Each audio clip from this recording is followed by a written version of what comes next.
Welcome back to Global. I'm Philippa Thomas.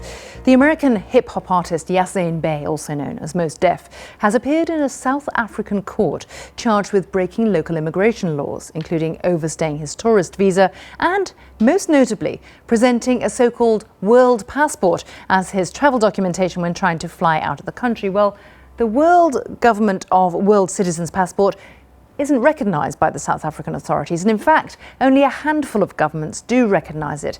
But it's claimed that hundreds of thousands of people have registered themselves as world citizens, including activists and the longest serving First Lady of the United States, Eleanor Roosevelt, and the somewhat well-known physicist Albert Einstein. Well, the World Government of World Citizens was founded in 1954 by the late peace activist Gary Davis, an American who renounced his citizenship after World War II. So exactly what is the World Government of World Citizens? Sounds really grand. Let's speak to the President of the World Service Authority, David Gallup, who is in our Washington studio.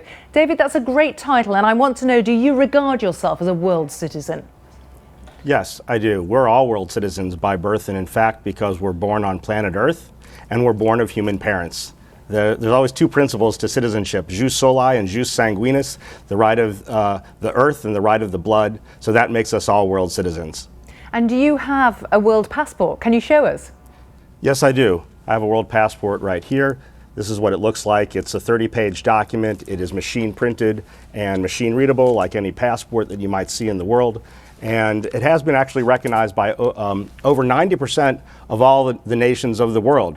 More than 180 countries have recognized the passport by placing visa, entry, and exit stamps in it, and many countries continue to do so, including South Africa. They recognized it multiple times between 1995 and until just this last August. We have a stamp that we have showing on our website, which was actually a residence stamp and a work authorization from the government of South Africa. So they certainly do recognize it on a case-by-case basis. So what's gone wrong? Do you think the message just didn't filter down to the immigration officials?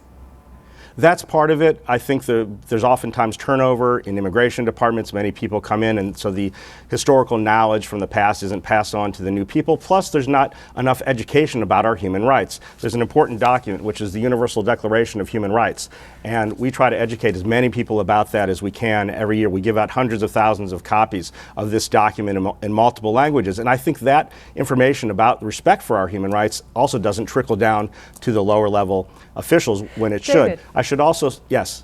We haven't got very much time, and I've just got a few questions I really want to ask you, like, who issues a world passport? Sure. World Service Authority is the administrative branch of the world citizen government that you mentioned at the top of the story. It has been issuing this document since 1954. From Washington? It is a global, from Washington, D.C., correct. I mean, that's really interesting, because I have to say, getting into the United States, that's one of the most difficult borders to travel and can be the most difficult immigration officials to face. You can't walk into the United States with a world passport, can you?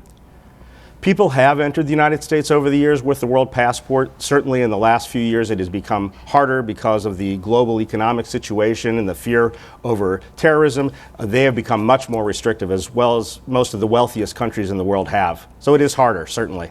But it is based upon it's based upon our human rights, and so governments that have agreed to respect those human rights, all UN member states, should recognize it. I guess you have to bring up security here, because one of the reasons that it's got much tougher to cross borders is concern about terror, about terrorism, and that's got to make it less easy still to use your passport, hasn't it?